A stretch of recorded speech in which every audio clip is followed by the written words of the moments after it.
That James Franklin ceiling's right there. Ohio State, they made up for losing to Michigan in the season finale, but I have to assume that this season is going to all be centered around that last week of the season, Ryan Day. You need to beat Michigan. No other coach in history. And it's different because you have the ability to make the playoff without winning the game this time. But no other coach in history has lost as many times to Michigan. That would be 6 in a row. He has never beat Michigan. That would be 6 in a row losing in the game rivalry. And I feel like Ohio State fans are just crazy enough to actually hang him out to dry. Excuse me. I know I have to be careful with the language there. Hang him out to dry. And I feel like they would get rid of him if they don't beat Michigan this year. That's it. If they didn't win national championship last year, then yes. I don't think that it puts as much water on the wound as possible. He's one of 6 head coaches that have won a national championship at Ohio State. 6. And what team has he not beaten? He won I understand Michigan. Might as well name the Michigan-Ohio State, not the game, but the national championship game. No, but it doesn't make sense to us. But if you walk around a bar in Columbus, I guarantee you'll find a majority of people that say he needs to beat Michigan to solidify his national championship. They could beat Michigan this year, not win the national championship, and they would be like that national championship counts. Real question then. I have an Ohio State friend right now named Jeremy Fear, who we've had on the show.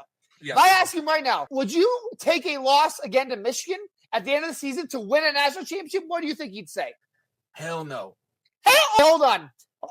We still have time left in the show. Go ahead. I'll ask him right now. Because I see what his answer is. Because you're high if you think winning another national championship doesn't mean something.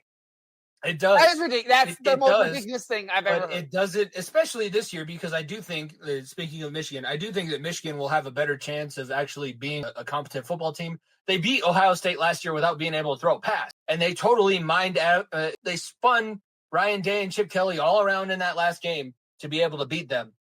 I feel like, especially in a season where Michigan could be contending for the playoff as well, Ohio State cares more about beating Michigan this year than winning another national championship. That's blasphemous. I'm asking. It's not going to be the only time that we disagree on this show. That's fine, but we're about to get the real hit here from straight Ohio State fans straight up. Speaking of Jeremy, let's speak of Indiana, because Indiana was the other playoff representative last year. Do you think that it was a one-year wonder, or because now they have to do it without any of their transfers? They did it with James Madison last year. Now it's Indiana proper. Do you think that Signetti and Indiana are going to take that step forward, or are we going to be back to – I knew it! He's fucking delusional! I knew it! He's delusional. I'm right! He's delusional. Tell him I'm right. Tell him Jimmy said that's exactly what you would say. That's ridiculous. I'm telling you, we don't understand this rivalry.